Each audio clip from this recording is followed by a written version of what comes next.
Piem mag riembo ndigni e kind pinje mag Afrika chakore ayanga kawuono e kaunti ma Kwale.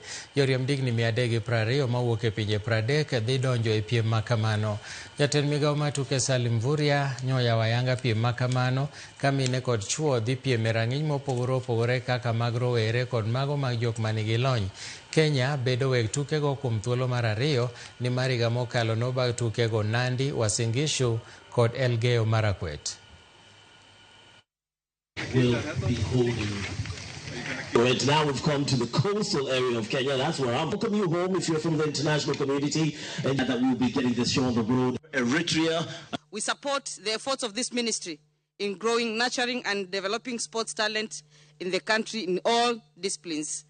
I congratulate the Kenya Cycling Federation headed by my brother Kelvin, and I told him I'll be one of the participants. We are making major transformations in